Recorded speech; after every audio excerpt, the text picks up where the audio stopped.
Hello everyone and welcome to another Python game making for beginners tutorial. So this video is going to be all about strings. We're going to rely on strings very heavily for our first probably couple of projects that we're going to be doing at least. So we're going to get a really good understanding of strings, what they are, what they do, how they work, and what we can do with them in our programs. So if you're new here, don't forget to hit the subscribe button and the notification bell so you never miss one of my new videos, and let's go ahead and get this thing underway. So if you haven't seen my earlier videos in this series yet, be sure to check those out. I will link to the first one above because we are going to build upon the things that we did in the last couple of videos. But first, we're going to do a very brief review of string concatenation, which we covered a little bit before. Basically, if you do a string plus a string, it just adds them together. So just to do a quick review on that, I'm going to create a string called first name equals Adam, last name equals B, and then if I do first name plus last name, it gives us that. Or I can do first name plus space string plus last name, and it'll do it with a space in between. Very simple. So we're going to get a little bit deeper into that in a moment. But first, I want to talk about a concept called mutability. So strings are what we call an immutable data type. Immutable means that they cannot be changed. So you might recall from one of my last videos that I did name equals this, and then name equals this. So you might be saying, whoa, what happens? You just changed that. Doesn't that mean it's mutable? Not really. So immutability means that that string cannot be changed in place. If I want that string to have a different value, I've got to dump it out and load a new value into it, which is what I just did. I just said that string is no longer equal to this string, but it equals this string instead. So I dumped that data out, loaded a new piece of data in there. What I can't do is I can't say, take this string and make every letter in it capital, or make every letter in it lowercase. Now, there are ways around that, but again, in order to do that, we've got to dump everything out and start all over again. So these limitations are going to be a lot more obvious later on, but now as long as you understand that if you want to change anything in a string, you've got to load in a whole other variable. You've got to say this variable equals this. So I can't just run a function on it and like go changing things in it willy-nilly. So I can, however, add strings together and assign that to the same variable. So if I created a name variable called Adam, and then what I did last name B, and let's say that I wanted that name to refer to the first name and the last name, then I can do this. Name equals first name plus last name. So yeah, so that kind of stuff is allowed. But again, like I said, we can't change those variable things in place, but we can dump them out and then load a new variable in. So the next thing that I want to get into is string formatting. So this is, on the surface, appears to be kind of like a string concatenation.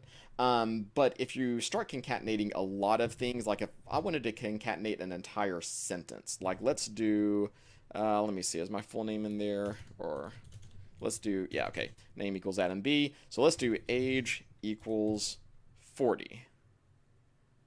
I'm going to go ahead and put that as a string just to save us a headache for right now. I think we are going to go over how to deal with a number of variables and adding in string concatenation in a moment, but not just yet.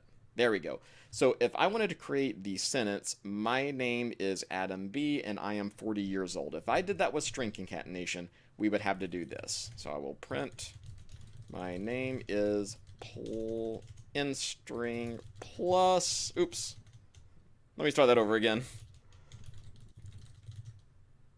Actually, I'm just going to build that space in so I don't have to add that.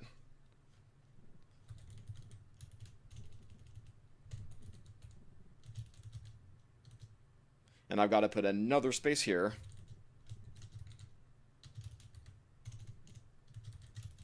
See, it's tricky. I'm already getting messed up. And I am age years old. There, I think that'll work. Yes, there you go. My name is Adam B, and I am 40 years old. So that kind of works, but even using a couple of variables, that starts to get a little bit unwieldy. So imagine using like a dozen variables in there at one time. That gets really complicated really, really fast. So I'm going to show you a little bit easier way to do that using string formatting. And the first thing that we're going to do is something called an F string.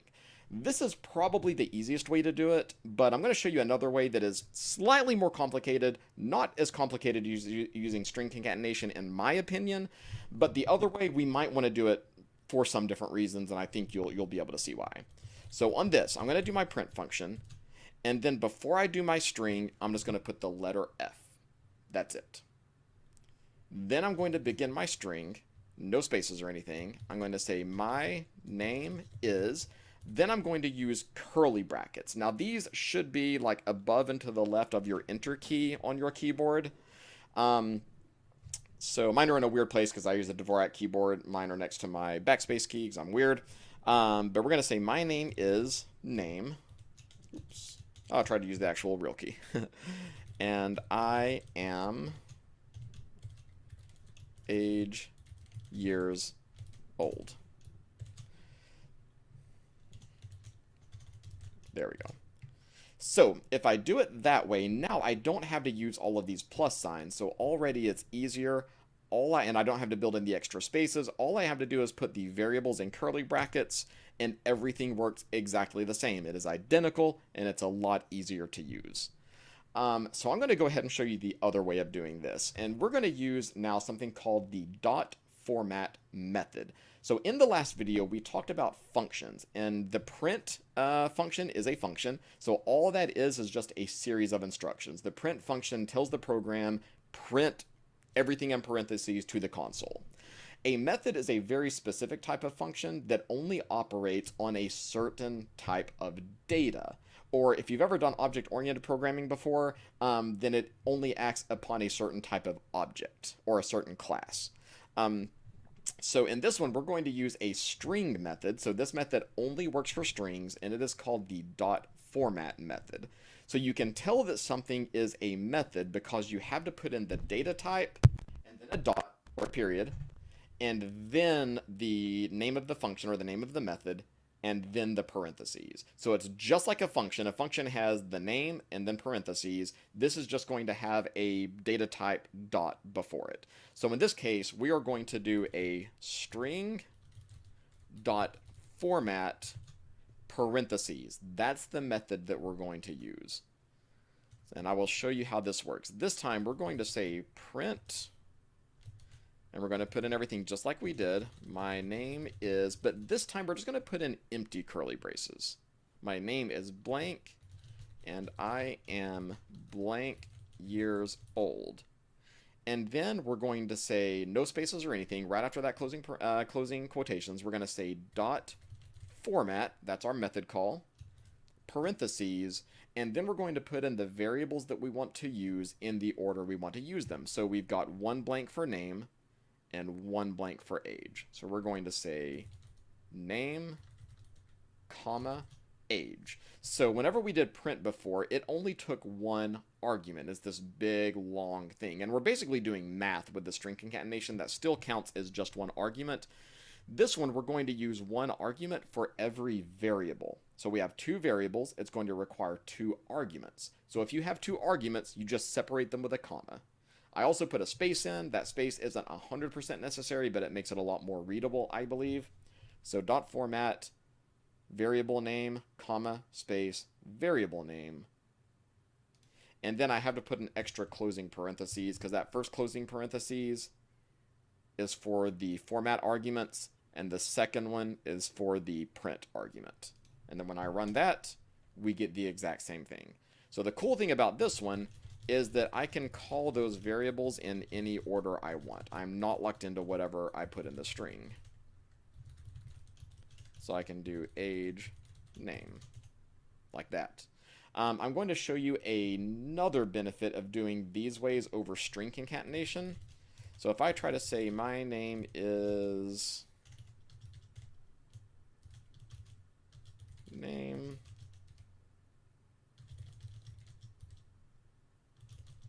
oops, actually, I'm gonna reassign that age to a number variable this time. We'll set that to 40, but now it's an integer. It's no longer a string. And actually, let's just copy and paste this. That'll be a little bit quicker. I'm gonna have to type that all in again. Copy, paste it down there, and run that code. Now we get an error because we're trying to add a number variable, an integer specifically, to a string, and we know that it doesn't like that. But let's try that with the fString method. So when I run that, now it plays nice with number variables.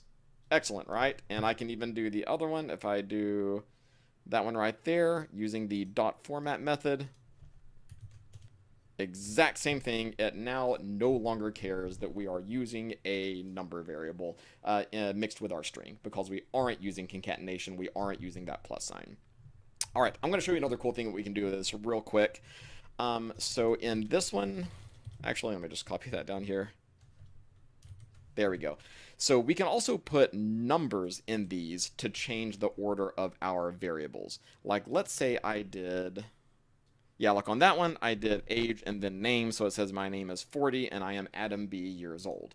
So let's say if I wanted to change that, I could put in 1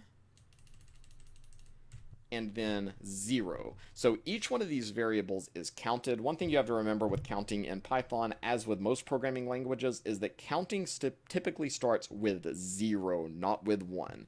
So variable 1 is name, or argument 1 is name, and argument 0 is age. So now if I run that, it puts them in the correct order. My name is Adam B, and I am 40 years old.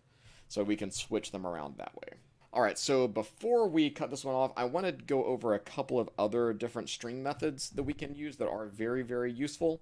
So just remember, whenever you call a method, you have to do string dot the name of the method and then parentheses.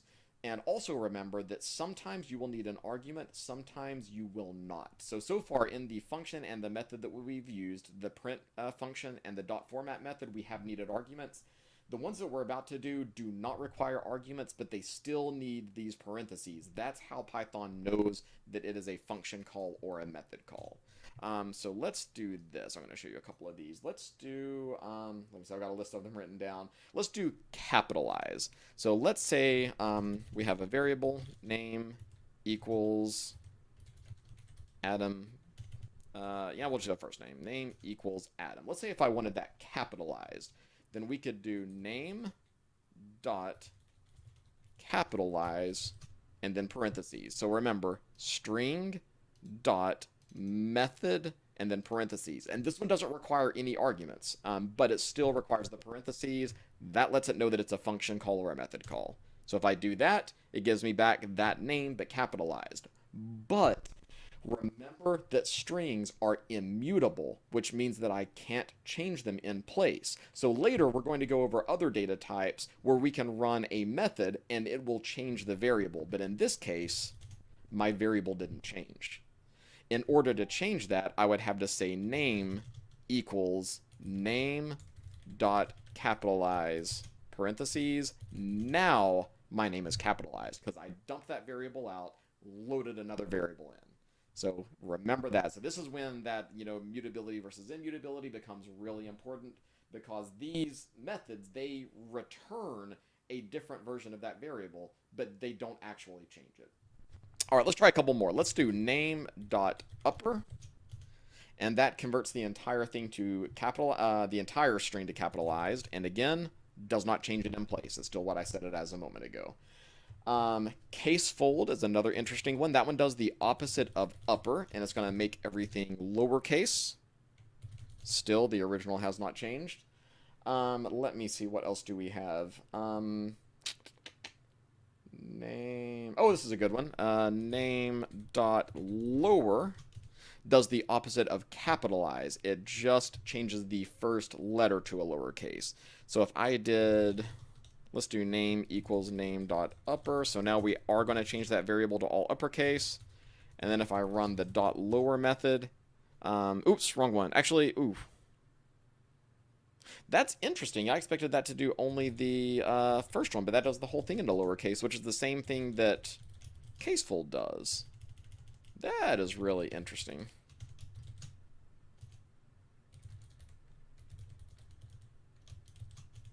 Oops. I can't type.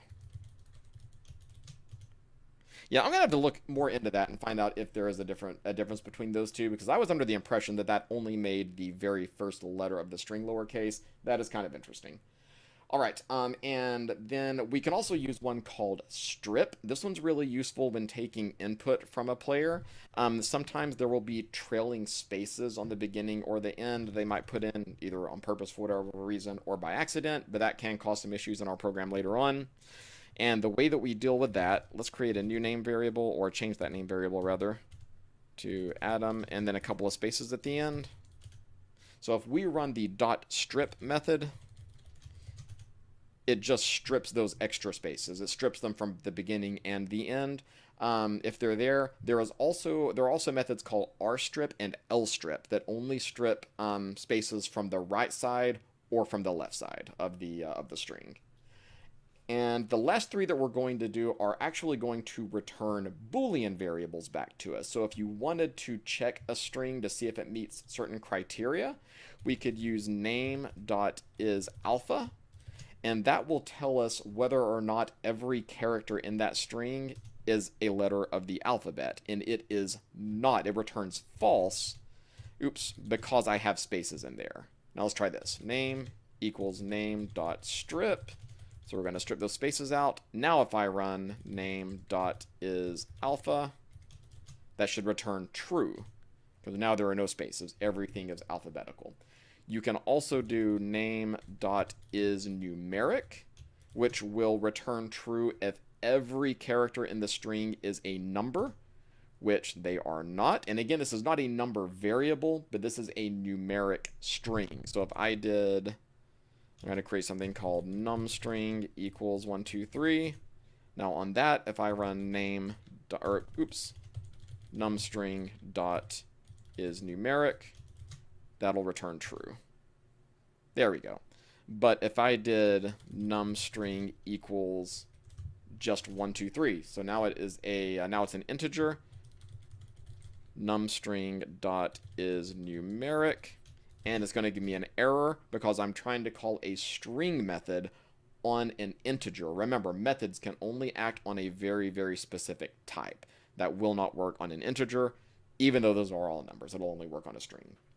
All right, one more that we will do is alnum. So if I do name.isAlnum, that tells us if every character is alphanumeric, means either a letter of the alphabet or a number, and that will return true because I've only used alphabetic characters, even though there are only numbers. As long as everything is either a number or a letter of the alphabet, that will return true. So the very last thing that I want to do on this video is I want to go over taking user input, and we are going to use the input function, which works pretty much like the print function. But we can take user input and set it to a variable. So let's say we didn't want to tell it what the name is, but let's say that we wanted it to take an input from the user so the user could set their own name. So we're still setting a variable, so we're going to say name equals, then we're going to call our input function, and then inside the argument, the parentheses for the input function, you're going to put whatever you want it to print to the console. So we're going to say, what is your name? And I'm going to put an extra space at the end. That's just a personal choice because I think it looks a little bit better, and you'll see in a moment. So then it will print it to the console, what is your name? And you just type in your name. And now that name variable is whatever you set it as. So really, really simple. One thing to remember with the input variable is that it will always convert anything to a string, or it will take it as a string, rather. So if you do age equals input, how old are you? This time I'll show you what it looks like without that space on the end. You see it just like pushes it right up against it, which I don't like. And I'm going to say 40. Now it is going to store that as a string variable, and you can tell because when I call it, it puts it in quotes. And there we go. That's about it. That's how to take user input. We are going to use that for all of our early games, I believe. But that will just about do it for this video. So for your coding challenge this time, I want you to do pretty much like you did in the last one and just experiment. Idle is a playground. Like, it's meant for you to get in there and just try out things and see what works and see what doesn't. Do things that get errors. See if you can read through that and figure out what it means. Do things you know aren't going to work, so you'll be able to read the error and kind of see, just kind of read the language that it gives you. That'll help with debugging later on. But if you learned something today, or if you got something out of this video, please hit the like button, subscribe if you're new here, or if you haven't subscribed already, hit the notification bell so you never miss one of my new videos, and leave me a comment if you have any questions or want to show me any of your code that you've done. I would absolutely love to see those. And until then, we will see you in the next video. Thanks for watching. Goodbye.